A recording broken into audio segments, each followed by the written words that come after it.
and welcome to another SAF Podcast, the first SAF Podcast of the new year 2017. It is I, once again, your stand-in host, Josiah Biggs, and I'm here with my kid. For some reason, he keeps showing up, Matt Ferrugia, as our main guest today. Say hello, Matt. Hey, Josiah, it's me, the mischievous gentleman, Matthew Ferrugia. Glad to be back on the SAF podcast. You just can't get rid of me, can you?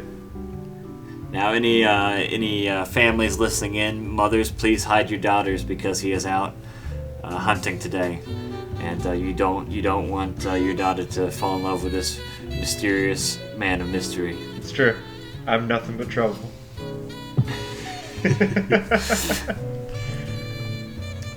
But so, Happy New Year's, Matt. Welcome to 2017. So far, so good. Well, you know... Nobody's died yet. Well, hey man, don't jinx that shit. I saw, just to pop this one in for just like 10 seconds. So on the very last day of 2016, I was thinking to myself, hey, no one died today, at least. Like, more shit was happening on the 30th, but I'm like, hey, at least for the last day of 2016, it's not gonna strike again. And then my brother, who is a big fan of MASH, which is a fantastic show, shared the news that the father, the priest, I can't recall his character's name, or the actor's name really, but the actor for the priest off of MASH, passed away on the last day of 2016. So there goes my final hopes of an actor or musician that I care about not also kicking the bucket on the last day. This was truly a year that to the very bitter end had to get its shots in, would not let go. Well, you know, I really do hate to be a negative Ned, Matt, but I mean, the reason entertainers are dropping like flies is, well, most of them who have been dropping most recently have a history of substance abuse, not being in the best health, or unhealthy lifestyles.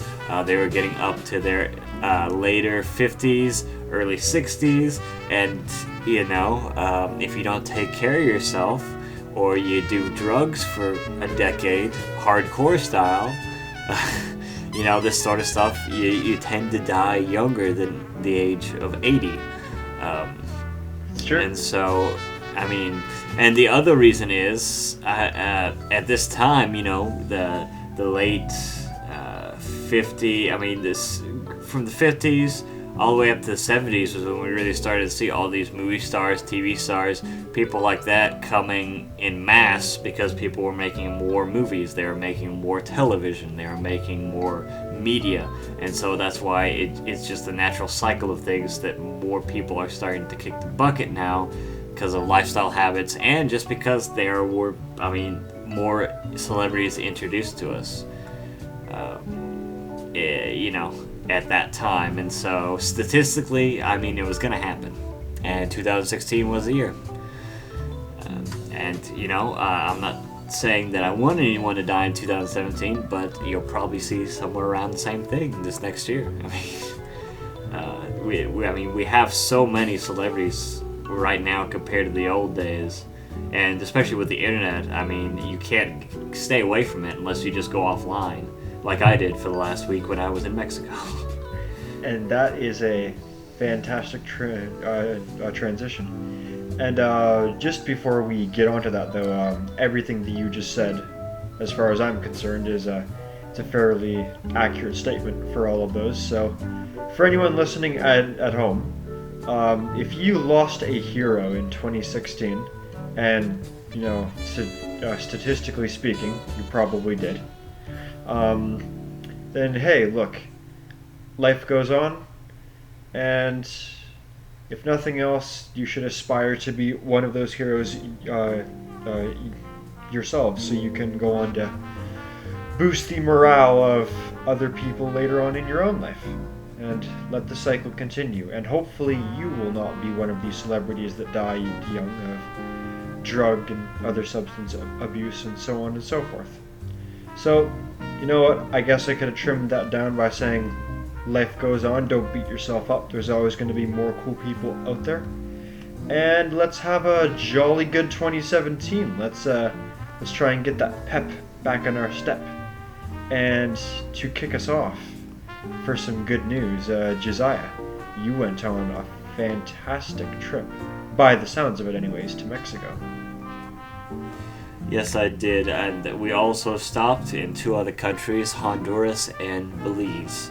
Now, a lot of people get confused with Belize because it was once part of Honduras, then it was also known as British Honduras, a separate country owned by the British colonists, and then after that they won their independence and now they are known as Belize. It is its own little island. And almost 100% of Belize's economy is tourism, if you can believe it. It's ridiculous. Like, there's no other industries besides tourism. It is a tourist trap of a country. That's pretty much the purpose of, wow. You know what? I completely did not know this, so thank you for shedding some light onto this. Yeah, pretty ignorant to that. Well, you know, it's just nothing you ever really learn in school or, you know, try and find out about or anything like that.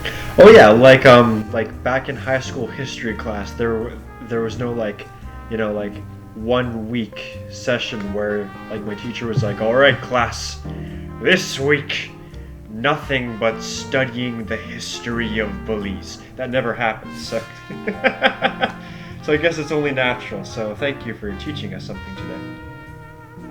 I learned a couple things too. We did some excursions on the shore. When we went to Roatan, Honduras, we went to a small private island and did some all-right snorkeling. The tide was very heavy and it was very troublesome to snorkel in some places there. And I ended up swallowing a whole bunch of salt water that I did not want to swallow. And my mask, for some reason, my nose compartment kept on flipping out, and my nose kept filling with seawater, and I kept on blowing mucus out because my sinuses were dying. And so about a half hour of that, and that was about enough, as much as I could take. And that was our first stop, was Roatan, Honduras. The cruise ship we were on was the Carnival Freedom, and so everything was based on America. It was amazing. On the buffet lines, they had the Statue of Liberty's face as the lights for the hallways. It was Thomas Jefferson was on my door, writing the Declaration of Independence. I did not feel out of place with my American flag bathing suit and several American flag tank tops that I had worn because they were the only things I had for that sort of weather. And I recently grew in bathing suit size. That was the only one I had. But no, I did not feel out of place at all on that ship. Even though we were going to Mexico, I felt like I was at home the entire time. Oh yeah. I've got to be honest with you. As much as I love my own country, there's some days where for just a few minutes, I'll stop and think to myself, damn it, I wish Canada had half the fucking patriotism that America does. And in some ways, I'm kind of glad that we don't. But then the other half of me is geez, I don't want to generalize this too much, even though I kind of already have, but America really seems to love itself, doesn't it? For better or for worse. Well, yes and no. You know, it really just matters on the type of people you meet. And because there are a lot of places where patriotism is really frowned upon and people don't really care. And the thing is that the thing that makes America America is that there's different cultures wherever you go. And it also comes in waves in which there are, sometimes there are more times where more people exude patriotism, and other times, it's much more low key, and so, it just really matters the political not the political climate is what I mean to say. The only other reason that I exude so much patriotism myself is because at the new boxing gym I've been going to for the last 2 years, one of the regulars there started calling me Captain America, and so I have risen to the occasion, and I have a Captain America rash guard and American flag pants and American flag boxing shoes, and so it has just become a part of me whether I liked it or not. So how many more years until you get these super soldiers here? I'm still waiting. I put in my request. I got my written. Good. My what is it? My letters of recommendation in order. I sent them off, and now I'm just waiting to hear back from Disney. Good. But no, back to the trip. We were on the cruise for 7 days. Left Saturday and came back on Saturday. We did have a little bit of trouble. The cruise left a little late on our shoving off. There was a heavy fog in Galveston, Texas, and so the cruise ship could not dock at the port until 3 hours after when we were supposed to get on the ship, and so that was a little bit of a wait, but eventually we got on and got caught back up and got back on schedule. Very nice. Yeah. But no, like I said, we stopped in Roatan, Honduras, Belize, and then we also stopped in Cozumel, Mexico. Now, Cozumel, Mexico is also an island. It is not part of the mainland of Mexico. It is also an island supported almost entirely by tourism. It is basically just an island of tourism. There's no, everywhere you go, there's just condos or shops or bars or anything that from being going down and traveling to really big tourist hotspots down there in Central America. It is quite, you see a lot of the same things, but each place we went to has its own little style and its own own ports and different shops. The only weird thing we saw was that there was a lot of Harley Davidson shops at all the ports we visited, and if you don't know, Harley Davidson is, I'm speaking of the famous motorcycle manufacturing company that people wear the leather jackets from, and so it seems a little bit out of place on an island where people ride scooters instead of motorcycles. Oh yeah. And especially places that don't usually drop below 67 degrees, you wouldn't ever need a leather jacket there, and yet there they were in the shops. Wherever you went, but no, it was definitely a great experience. Like I said earlier, we went to a private island in Roatan. In Belize, we just went and did some shopping, just kind of toured around and went around the island a little bit, and then came back. Didn't really stay there too long, an hour and a half maybe. It was just a nice little light day, and then back to the ship. And when I was in Mexico, though, we were in a glass-bottom boat for about an hour, and we toured a reef, and then after that we did a tour of a chocolate factory. Oh, nice. It's the Mayan cacao factory, and they have very expensive but very good chocolate. And we got to see how they made it and learn all about how the Spaniards destroyed the Mayan culture and why we call hot chocolate, and all these fun little facts about the Mayans and and how their society was so great. One of our tour guides is actually descended from the Mayans, and he was very much a strong believer in his culture, and very pushy about how he hated Spaniards and what they did to his country. But then the other half of that was a tequila tour. Now, we didn't go to the actual tequila factory because that is in a certain district in a certain state in Mexico, and I can't think of the name off the top of my head, but it is at an altitude of 3,000 feet above sea level, because that is the only place where you can get the blue agave plant and have it naturally ripen. Now, I'm not sure if you're aware of this, Matt, but the blue agave is what they make tequila out of. I was not aware. And so, basically, when you get Patron or any other one that isn't from that province in that state of Mexico, what they do is they extract the flavoring from the blue agave, but it hadn't sweetened enough for them to use the actual product, and so they put mash in there, which is made for whiskey. And so they just keep the flavoring, and they basically make tequila-flavored whiskey. And that's what most of the tequila you'll ever see at bars, restaurants, or anywhere else. And so I actually got to taste several different types of tequila. One was 11 months in the wood. The next one was 7 years in the wood. And then I got to try one that was 11 years in the wood as well.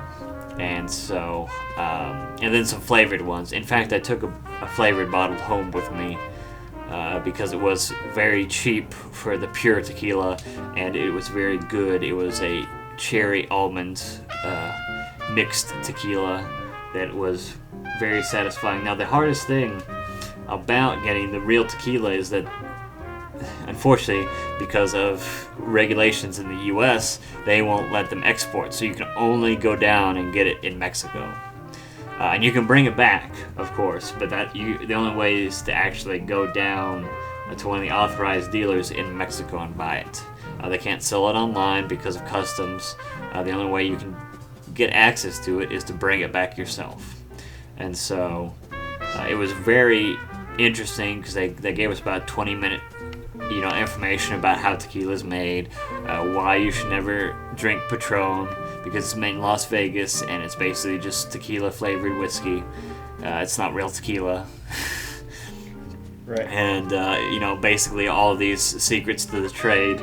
And then of course they bring us out to the big lobby where they have all the tasting and all the liquor and this and that, and they were probably the best thing about doing these little sort of trips and tours is seeing all the employees generally being happy at these really nice establishments. They're very happy, cheery, jolly, always have a smile on their face. They seem like they actually like what they're doing and like performing for the tourists. So it is always it's always a good pick-me-up to see that these people don't hate their lives. Oh yeah. So by the sounds of it, you're definitely going to have to make that bottle that you brought back last. Yes. Oh, I haven't even opened it. I taped the top of it, and it's in my fridge right now. Right on. Now, the tequila that I got was mixed with the base tequila used for it was the one that was 7 years in the wood. And so it is already aged pretty well and has a good temperament to it, as they would call it. And so, I'm going to be saving that for a very special occasion, because I don't know the next time I'm going to go down to Mexico. Can't blame it. Yeah. But besides that, just did a whole bunch of karaoke. I sang a lot of Smash Mouth, a lot of Billy Joel. I do have a couple. I do have at least one Smash Mouth song recorded of me singing karaoke, so I'm editing that once I get it off my phone. And I do have a whole bunch of pictures I'll be putting up as well. Now, I might giggle at that. I like hearing that, but the truth is, there's nothing wrong with having a good time singing some Smash Mouth. So that's not something that I can mock you over. So hopefully you had a good time singing the songs of all Shrek fans worldwide. Yeah, it was a fun time. My dad loves to do karaoke, and so I'd go up there and do it with him, and it's just a nice time for me and my dad to just hang out. But yeah, I did Come On, All Star, Walking on the Sun, and I almost tried to meme too hard and put in for a Third Eye Blind song and then sing All Star to the instrumentals. But unfortunately, the crowd wasn't young enough to get that, and so I perceived that early on and decided not to just, put my balls out on stage. Right. Because I will be on the ship with these people for the next 4 days. Oh, yeah. That's, if that backfires, that's not something you want hanging over your head for that long. Yeah. Yeah. Especially if I want to come back and do karaoke the next night. Right? Oh, it's Mr. Smash Mouth guy again, isn't it? No, but for real, that sounds like a hell of a good time. Little known fact about me, I actually absolutely love to sing, but I'm not the best at it, which is a horrible combination for my coworkers. Mm-hmm. So hopefully one day I can sharpen my game and see if I can put on a better Smash Mouth show than you did. But I don't know, man. That's we'll have to wait and see. Would you say that you did a decent job, or would you say it was kind of like a catastrophe? Well, I always do a decent job. Obviously, I don't have an amazing voice, but I'm not tone deaf either. So I always, at least keep within my range and understand things. I did a couple of iffy songs that I kind of messed up a little bit. Because usually we go on 3 or 4 day cruises, but on a 7-day cruise, you run out of good songs that that you can sing really well. And you start overlapping, and then you're like, I gotta, kind of gamble and see if I can do this song. I know it really well, but I don't know if I can sing it really well, Yeah. And so that's you gotta do a couple of those songs to try and find and see where you're still at.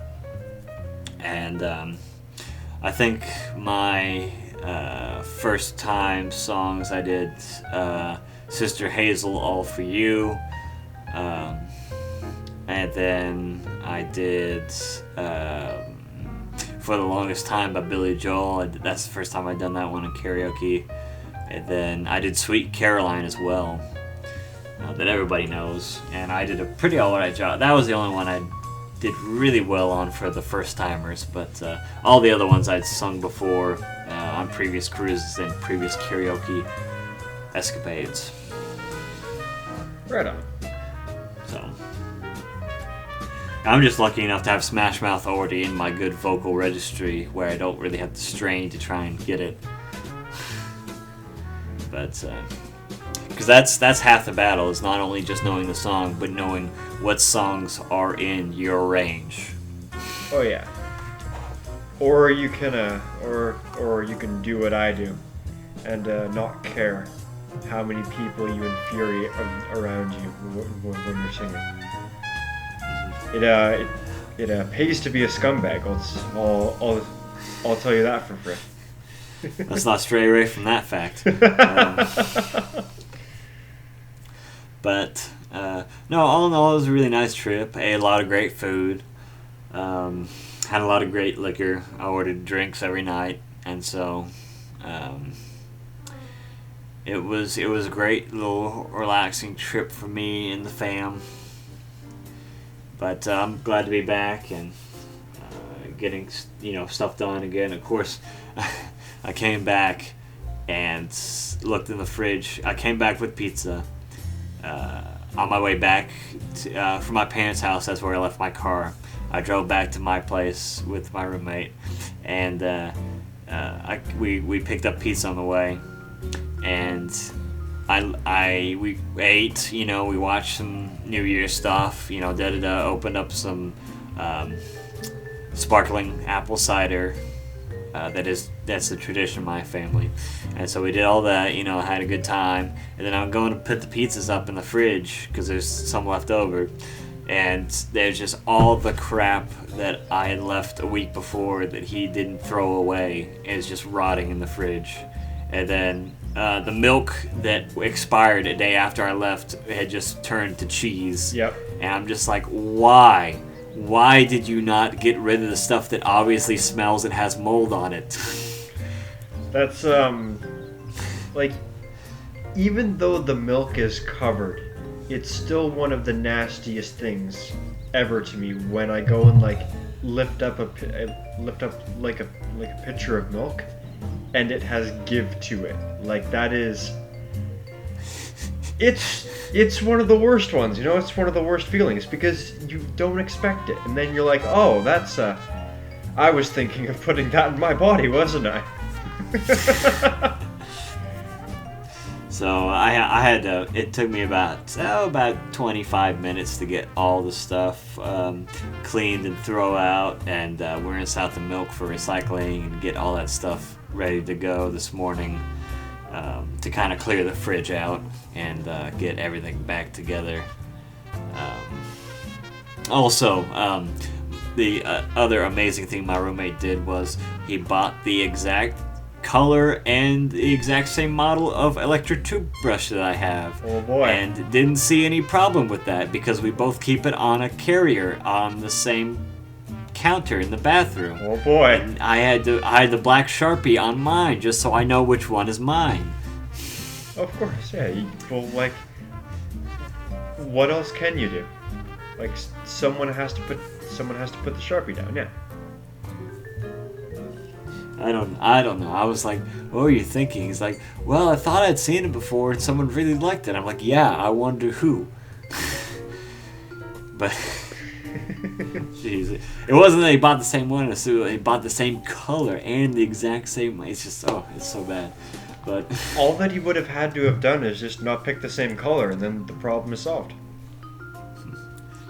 But yeah, besides that, we had pretty chill New Year's, and I got him a Aztec blanket. It had really intricate red and gold in it, and it's a queen-size blanket that has the Mayan calendar and then all the ruins around it. So it was a pretty nice find. I got it pretty cheap too. And then I've got, I picked up a Honduran Pepe and a statue of Kek, the frog meme god, and a painted Mexican skull and some shot glasses for a coworker that asked me to get her one for each island. So right on. It was a great trip, but enough about me.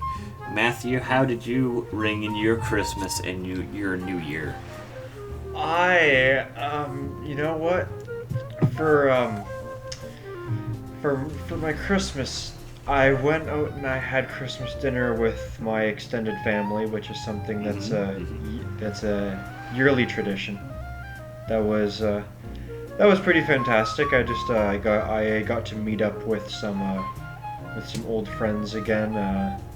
I hung out in the basement with the other younger adults and watched my buddy play Bloodborne, while the adults were upstairs talking about Responsible and other stuff. Just I love my family, but if the 40 and 50-year-olds are upstairs chatting about stuff, and I've got some cousins downstairs who are playing Bloodborne, then nothing against you guys, but one of you guys are playing Bloodborne and the other isn't, so this decision is pretty easy for me. So, just hung out, did that. Just reminded me once again of how much I want Bloodborne, but I'm in a position where I've got a bunch of games on Steam. I've got quite a few games now on PS4, and same with the 3DS.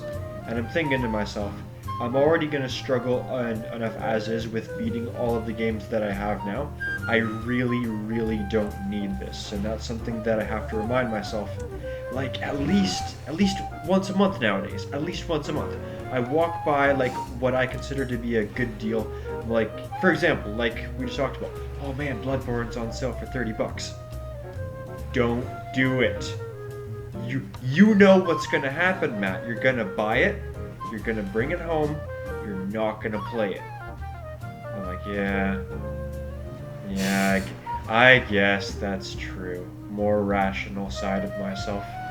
So, yeah, I got to hang out with the family, see some Bloodborne, and yeah, I'll probably buy it one day. Apart from that, just good to see them all again. Not too much to say about that. Just regular family stuff, just toasting with one another, so on and so forth. Very good cooks in my extended family. They whip up a hell of a Yorkshire pudding. So, oh yeah, very, very nice. So I enjoyed that. Then we moved on more towards the New Year's side of things. And last night, I was able to do something pretty nice.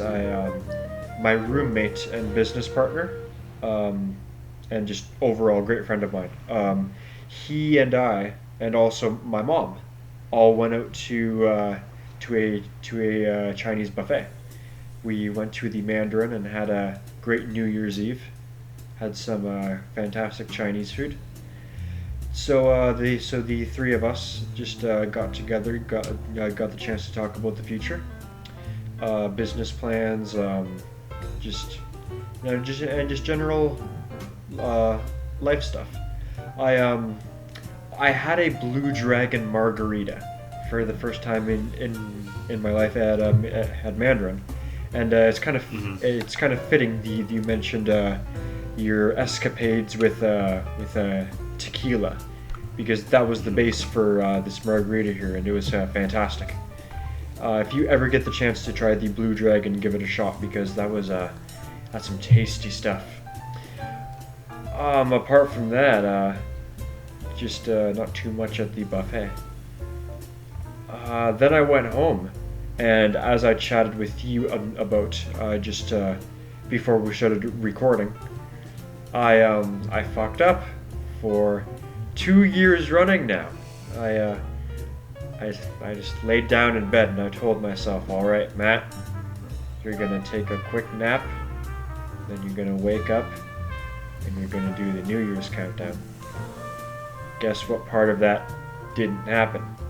It wasn't the nap. That happened real good. That happened too good. So good that I wake up, it's 2 o'clock, and then I'm just angry at myself. Yeah, that's what happened. You can't take late naps, Matt. You just can't. It's not allowed. You gotta suffer through it and just man up. Because those late naps are never naps. And, no, they're not.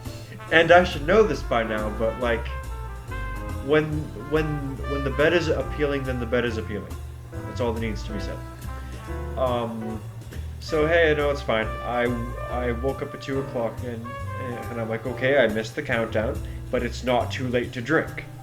So I just go downstairs. It's never too late to drink. So never too early or too late. You know what? There you go. So I just go downstairs. I pop open the fridge. I had purchased a 2-4 just for this night. So I put a dent into that and had a jolly old time and chatted with my roommate. And that was a good night that I had last night. Apart from that, all that's really been going on with me, like leading up to this, is on Boxing Day. So okay, quick breakdown. Since I believe this doesn't happen in America and this is pretty much exclusively Canadian, do you know what Boxing Day is, Josiah? Yes, and also I believe Australia does it as well. Oh, okay, nice. and possibly England. I'm not too sure. But no, Boxing Day is where it's been a couple years since I've been informed. It's not something you really keep at the forefront of your mind when your country doesn't participate in it. No worries. Isn't it where you re-gift all the gifts you didn't like? That's a fair guess. I can't blame you for that. But basically, what Boxing Day is so all the stores get in all of this product leading up to Christmas that they're selling because people buy a lot of stuff leading up to Christmas. Go figure. Who would have thunk it? Capitalism is at an all-time high in December. Weird, right? So when Christmas comes and leaves, we've got a lot of leftover product that just didn't get sold because we predicted that we'd sell this many big TVs and only 3/4 of them got sold. So all the stores are like, hey, we've got a bunch of extra shit. We need to get it out of here. We need to get it out now. It's taking up too much damn room. So everything goes on sale for like fucking crazy sales, like really bonkers ass sales. Like we're talking like on Steam, for example, you'll see stuff going, like games going for like 50% off, 66% off, more sometimes. Like Boxing Day is that, but not just for video games. That's really fantastic sales. So I go to EB Games on Boxing Day, and I take a look around. I pick up Titanfall 2 for I think half price. And then I pick up for maybe a bit more than half. Then I go over and also buy Overwatch for a good $20-$25 off. And then I go home. I went home after picking it up on Boxing Day. I also picked up the new Doom on Boxing Day.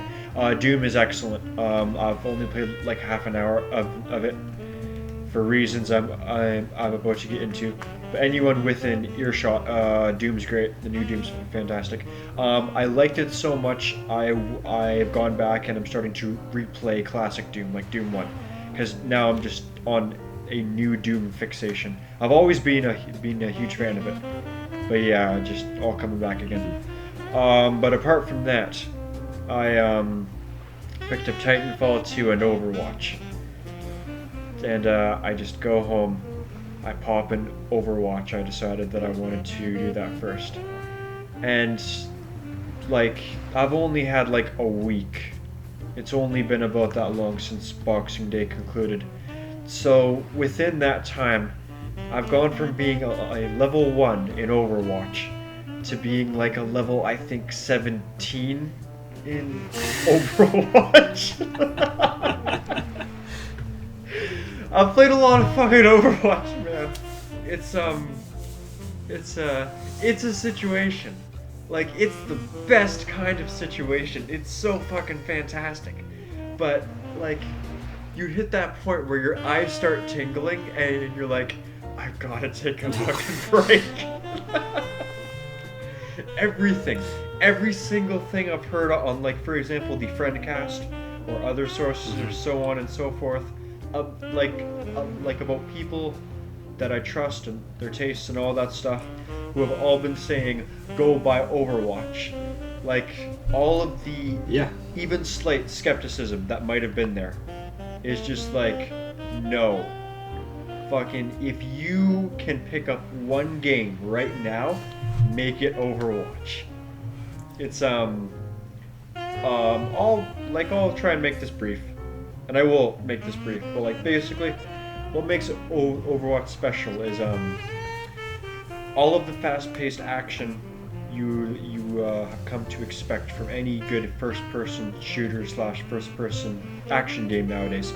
That's all there. The excitement, that stuff is all fine and dandy, but it's taken up to 11 in so many ways. And people who hate teamwork must have dropped this game immediately and hate it, because if you just pick an offense class like your Soldier 76 or your Tracer or your McCree and just run in, guns blazing, and you die in like 5 seconds, then those people are going to hate this game. And I get that. And for quite a while, like, that's how I played games, because I love doing free-for-alls, and that's my kind of thing. I don't want to have to worry about if a guy is on my team or not when I see him walk past me. I just fucking shoot him. In Overwatch, like, no, this has completely changed my perspective. When I see someone like a Reinhardt pop his shield, and me have the opportunity to run up behind him and put up like a healing buff on both of us, or like 4 or 5 people around us, and I see all these opportunities for combos on abilities and ultimates and all this shit that you can do with enough creativity and skill and a little bit of luck in Overwatch. When I see all this potential for good teamwork and fantastic plays, I'm like, this is the game that has turned me around on like being a free-for-all kind of guy to being like, I want to do team deathmatch. Like, really good teamwork is a sight to behold in that game. It is.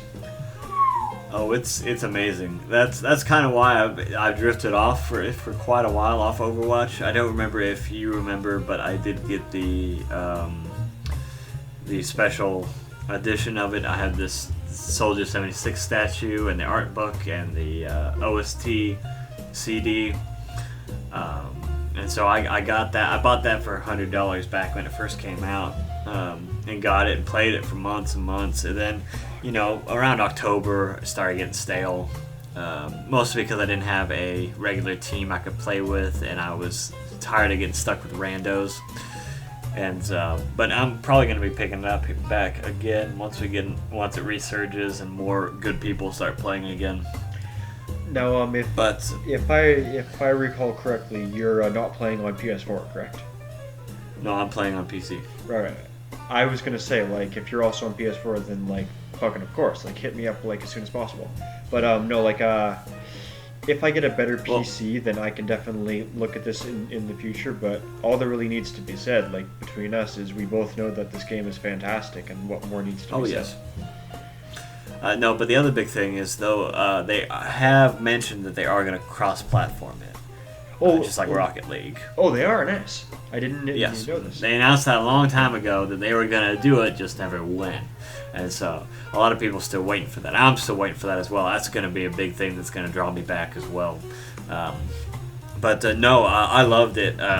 Back when I had a whole bunch of friends who used to play Halo Reach with me, it reminds me of those days whenever we would just go around as a team and just, mow people down online, and it was just that great team game where you could actually get in and get something good, and have that amazing feeling of working with someone and actually getting something done and just decimating your opponents. Yep.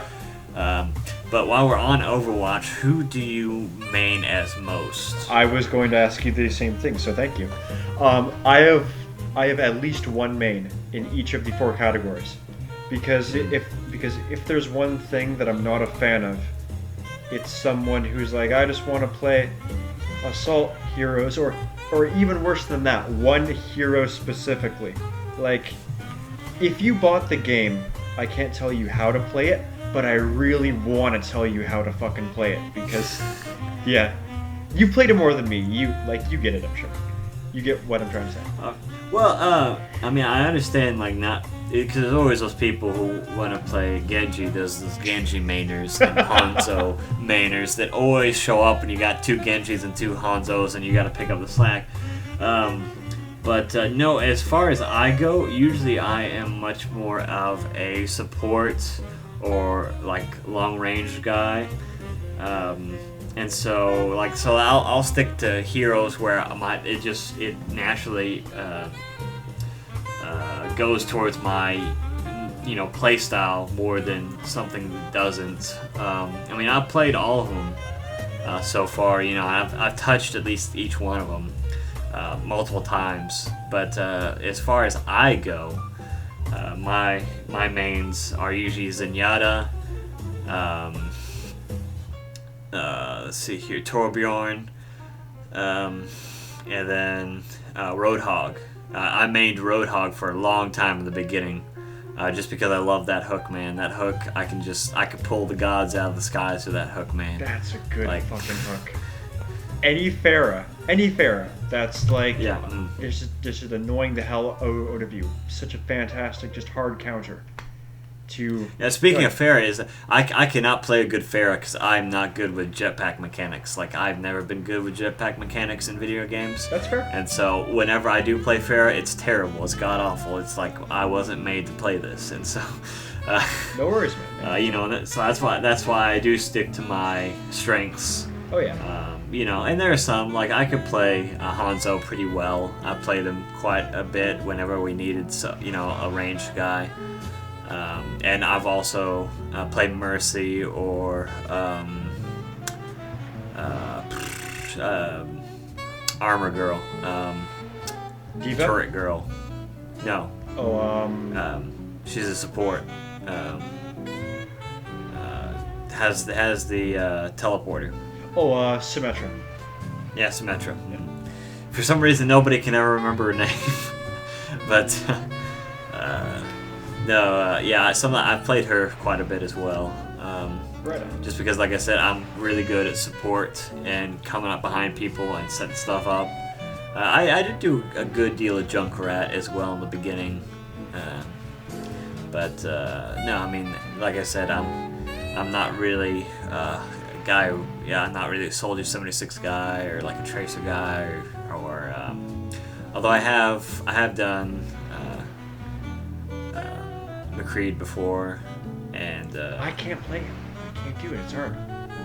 It is hard because you gotta choose your shots, man. Oh, yeah. You gotta choose your shots, and you gotta get. He's really hard because he's a close mid, and everybody wants to play him mid long. Right. And mid long doesn't really work because he doesn't shuffle. If you want to play a mid long, you go and you play Widowmaker. That's what you do. Yeah. Widowmaker, Hanzo. Grandma, whatever her name is. Anna. Yeah, Anna. For me personally, my offense main would be, every once in a while I'll pick up Soldier, but like 9 times out of 10, it's all Tracer for me, man. It's all Tracer. She's what can I say? She's fast. She's got a very. She's pretty gay. You know what? She is. She is. That's a very silly new point of controversy. But all that really needs to be said is like she's like damn. When your hero is that mobile, it really comes down to skill more and more because you've got a hero that can move fast enough to go where you want her to. So now it's just up to you making those right moves. So Tracer is fun as hell to play. And I'm definitely looking forward to continuing having her as my offense main. For support, that would be Widowmaker. And actually, I'm having a hell of a lot of fun with her. I've never been big on sniping, but she's starting to turn me around on that, especially because you can use her rifle in a full auto fashion, so it helps to wean me into sniping, so to speak. Well, that alt man is pretty good. That's a great alt. For the whole team as well. It's great. Yeah, it's fun for the whole family. What is it again? Lucio is my healer. The flexibility of boosting mobility or regenerating health for your whole team is it's great.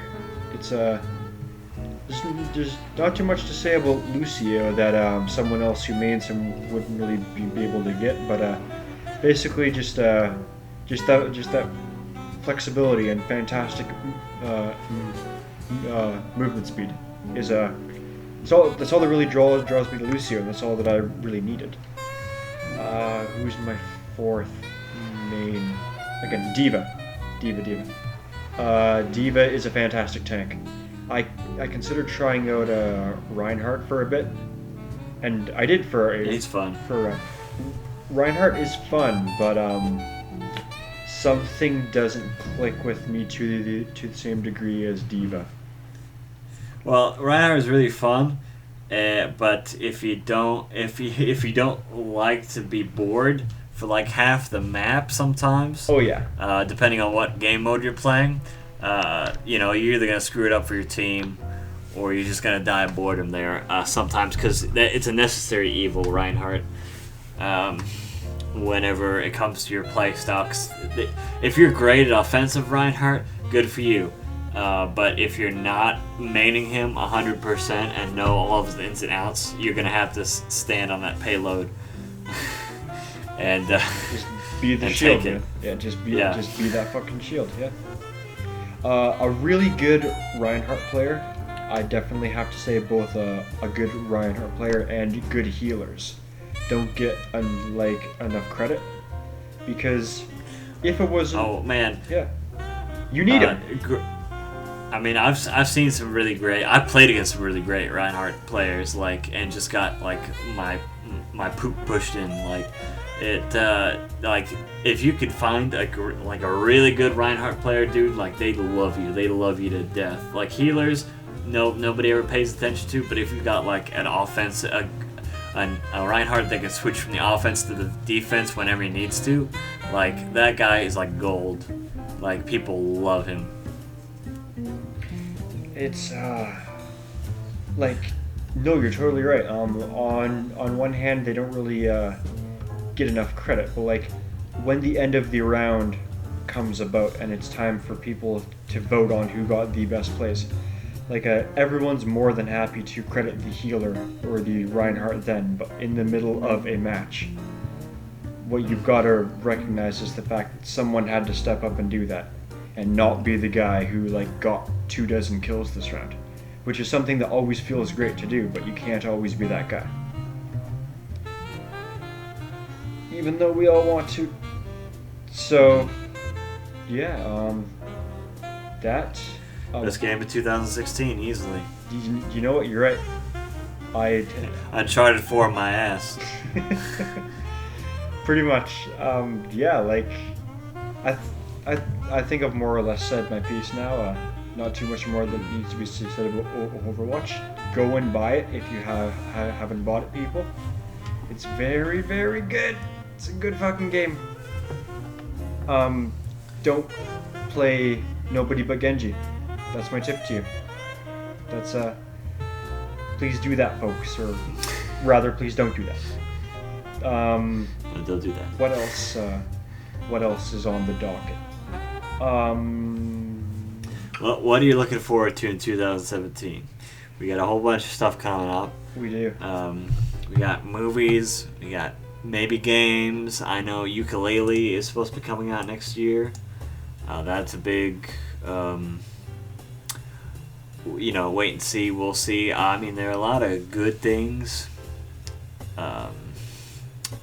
surrounded Ukulele as the sole successor to Banjo-Kazooie. And the gameplay plays look pretty good. So is the voice acting, but it really just comes down to, is it going to be a fun collectathon, or is it going to be another collectathon, Right. And so that, I know that's a big one on a lot of people's lists on what they want to see. I've got to be honest with you, Josiah. This is something that quite a lot of people don't feel the same way as me on this, but I've got no strong feelings for or against Banjo-Kazooie. I guess I just wasn't lucky enough to really give it a fair shake back when I was a kid. But I understand that both of the N64 games have a ton of love by the community, and for what it's worth, for those who are looking forward to Ukulele, I wish them nothing but the best. That's should be great for them, That's all I can say about that. But that's the only real game that comes to mind. Of course, we have the NX coming out next year, or this year rather now. And so that'll be interesting to see how well it's the price range, its acceptance, where it falls in line with the other systems, what I'm gonna do if I'm gonna buy one, because I already have a Wii U.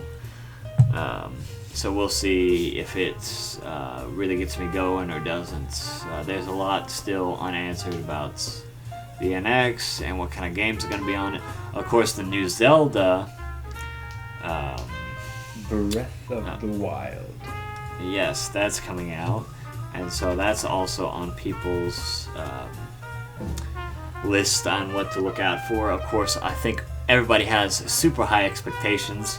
And of course, they're well grounded because of all the teasers and materials that have been released so far. So when you we'll just say, when you skip an entire console generation, as far as new Zeldas go, then you damn well hope that the one coming up next is going to be, if not the best, then one of the best.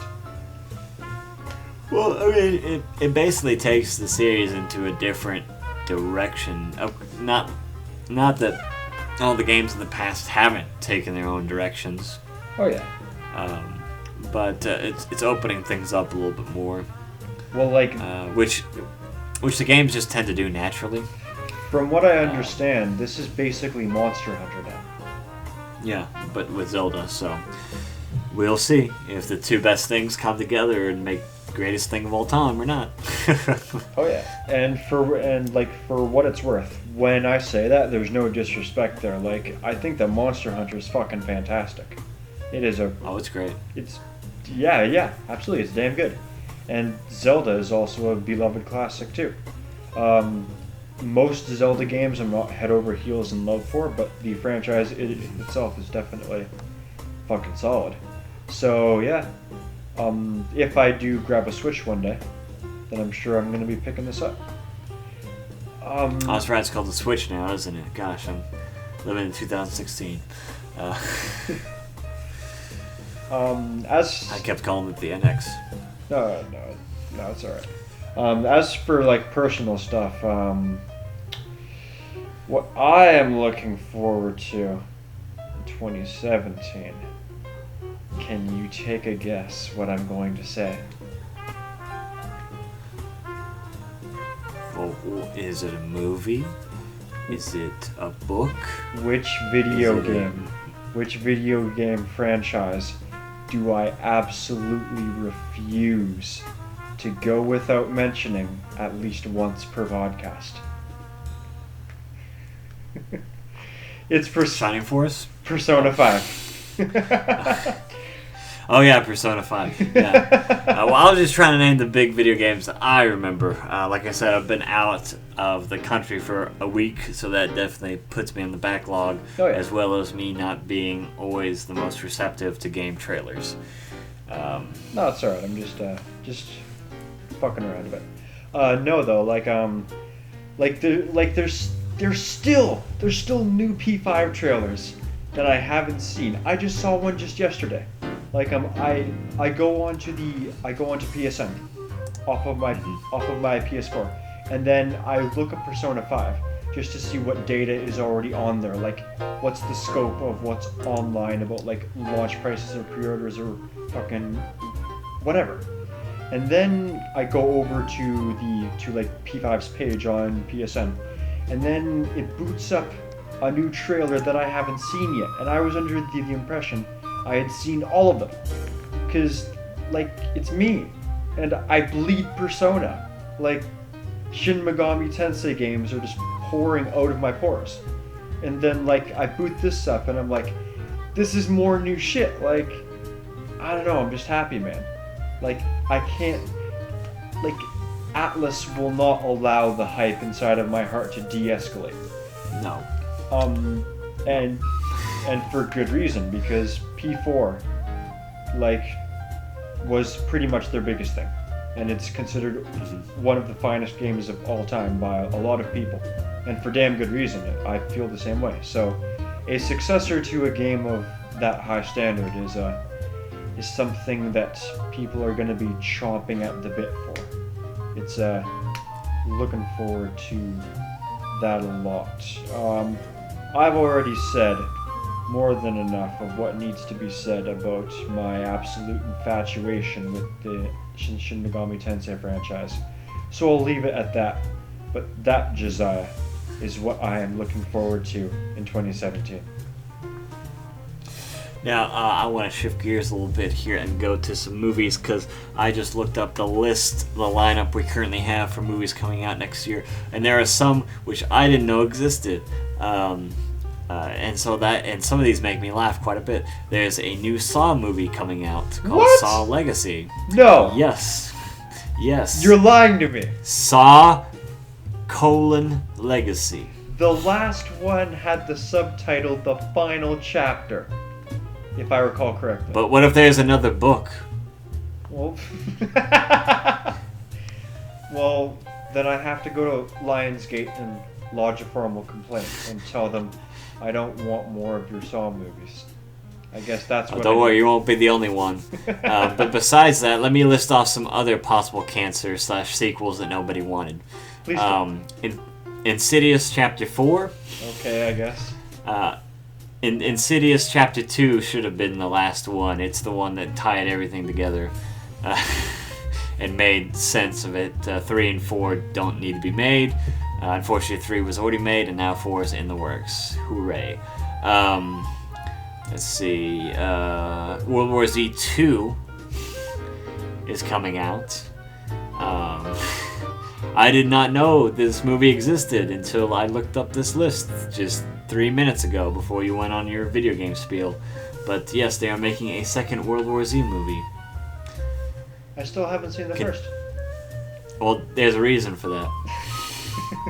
There's a good reason for that. Also, they're making Annabelle 2. For those who don't know, Annabelle, I believe, came out 2-3 years ago. It was a not very scary movie about a doll, and of course the caption or the voiceover over the trailers is like, the scariest movie you'll see this year, blah blah blah. You know, it was obviously the worst, most paid for marketing, but worst horror film to come out when it did come out, and it of course it flatlined, and I'm surprised that it has a sequel coming out. But you know how it is. We can't get any good horror films these days. Hey man, let's be totally fair for a second here. There's a second Lavalantula, and we both know from experience how much of a sterling classic the first Lavalantula was. So anything is possible, really, in the magical world of Hollywood. Also, there's Pitch Perfect 3 coming out. I forgot that Pitch Perfect 2 had already come out. So I don't even know what Pitch Perfect is. It's the movie about the college students who form a choir. Oh, right. Okay. The chick flick. Yeah. And then we got the reboot of Jumanji with The Rock Johnson starring in it. It looks like it will be about as amazing as probably The Mummy 4. Are we going to get a guest appearance from the skeleton of Robin Williams? No. Then I'm not going. No. Yeah, unfortunately, not just CGing his face over somebody else's body. So, no go there. Nope. Of course, we do have the very controversial Ghost in the Shell movie coming out next year. That's something I'm looking forward to at least watch and see what's going on there. And then we have the new Kingsman movie, Kingsman and the Golden Circle. Of course, the first Kingsman movie was pretty alright for a teenage James Bond type movie. It was good plot, good actors, something you don't see much anymore with those sort of B-grade action movies, but I enjoyed it myself. I didn't know if you've seen it or not, Matt. I have seen the first Kingsman movie, and all that I have to say about the first Kingsman movie is how about that church scene, eh? Oh yeah. Yeah. Good movie. But oh, and yes, speaking of the Mummy 4, there actually is a new Mummy coming up as well. They're rebooting that. Now, unfortunately, they're using Tom Cruise instead of Brendan Fraser, to my disgust. But you know, only so many things can be perfect in this world. Right. There's already me, so, you know, what else do we... Sorry, moving on. Oh, and yes, speaking of perfect things, Cars 3 is also coming out. In case you didn't understand that Pixar is running out of ideas quickly. Oh, yeah. Just, for what it's worth, I've seen Cars 1, and I thought it was, like, pretty fucking good. I've got to say. No, but you didn't see Cars 2, though. No, I have not. Cars 2 is cancer. It's literally just cancer. It's not... It's that bad, eh? Yeah, there's no redeemable qualities to it. Oh. In fact, it was the worst Pixar film ever in theaters. So. Well, of course, this was before, but The Good Dinosaur, which is also was the not Good a great Dinosaur film at all. Really? Like, I had only seen like advertisements of that, like on billboards and stuff, and I think like maybe one trailer. Like, I thought it was gonna be like at least like decent, but well, I'd give it a 5 out of 10. Okay, and for the standard of like a big budget Pixar movie, a 5 out of 10 might as well be like a 0. Yeah, it's basically you have to take the class over again grade. Because it was very short, it didn't have a lot of assets, it wasn't really well thought out. It was it was basically The Land Before Time. Yeah, that's right. It almost like scene for scene Land Before Time. I mean, I'm not even joking. Like, you could probably play the two at the same time and you'd get similar results. I mean, yeah, they had really good voice actors and it had really smooth animation and stuff like that. But I mean, you know, little dinosaur gets lost, meets friends on his way back to find his family, goes through hardships, almost doesn't make it, finds family, everybody hugs at the end. And then it went on to spawn literally a dozen sequels. Yes, I just hope I was talking about the Good Dinosaur. Oh yeah. But hopefully it doesn't spawn any sequels because it was not that good. I just wanted to take a quick chance to take a jab at, like, fuck, like, no, like, why? Well, you gotta understand, okay? Most of those were just DVD sales. And let me tell you, like, every Christmas I would see people just throw, like, bags of those Land Before Time DVDs in their baskets for Christmas. Like, let me tell you, okay? It keeps your kids occupied. There's nothing bad about it. It's family friendly. Yeah, parents are gonna buy that shit up. Here, honey, we got you a copy of Land Before Time 13. Well, that too. It's so low risk. You don't have to worry. I mean, for the publisher, because they don't have to put it out in the movie theater. They just put it straight to DVD. They get all that revenue from sales before anybody knows it's bad. Yeah. Oh, like from a marketing viewpoint, it makes sense. It's just, for years, like, this has been going on for years. That has always been like a fantastic go-to joke for me.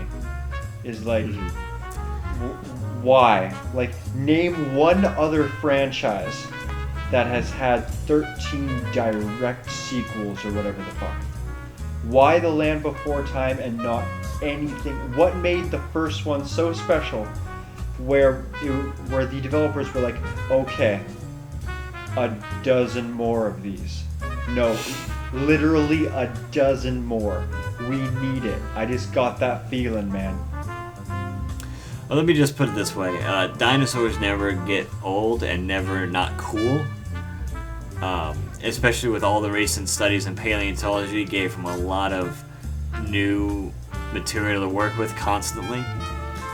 So, they never really got too boring with the plots of the unique dinosaurs they had. But we really need to get back on track here. I'm sorry, no. Because there are a couple other sequels that we got coming out, right. This year. We have Pirates of the Caribbean 5, Dead Men Tell No Tales, which also was supposed to be a franchise that should have been dead. I thought the fourth movie was actually really good for a fourth movie. It kind of just set up another story, contained itself, finished, closure. Yeah. But, I guess that's just me. Also, we have the newest, the newest addition to the Alien franchise, Alien Covenant. I'm very excited for that. No teasers have been released yet, to my knowledge, but as soon as it does, I'll be watching the crap out of it. Seeing what we got on our hands this time. I've got a brief crime against humanity that I need to report, and that's that I've never seen a single Alien movie.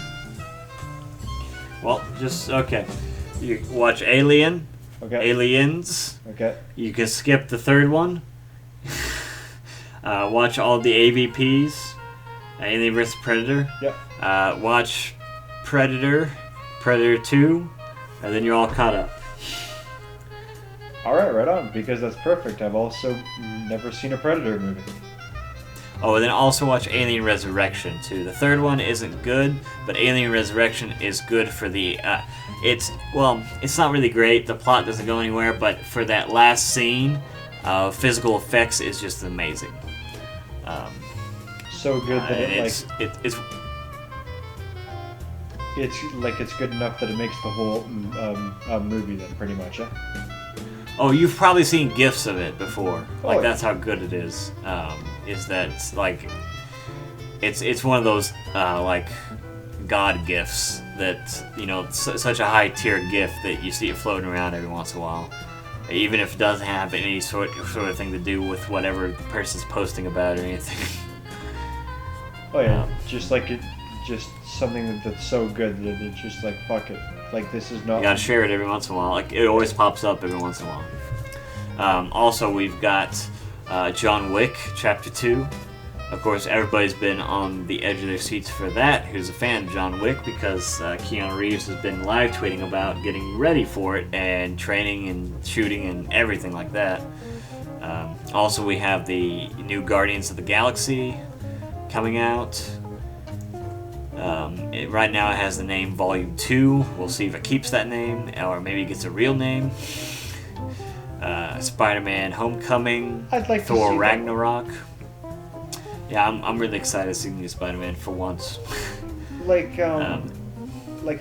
broke this down to my roommate, but basically Peter Parker is supposed to be some dorky white kid who's incredibly socially awkward, and this new guy looks like he's gonna nail it the best. So you know what? I'm actually looking forward to it. You know what? I really didn't mind Tobey Maguire being Spider-Man. I think he did a really good job in the first two movies. And then, of course, the third movie is one we don't talk about for good reason. Yep. But also we've got a new Kong movie, King Kong, Kong Skull Island. I was not aware. So we'll see where that takes us. Justice League is also coming out, but we've only seen bits and pieces, no actual clips yet. Old Man Logan is coming out this year. That I want to see. Yeah. I have read... Hands down. We've been speaking about that one for months. I've read the Old Man Logan comic, and it's you know what? I liked it so much, I'll just give this a fair shake. Try and pull it off. I want to see it. Plain and simple. Besides that, we have the next Star Wars film is coming out next year in December.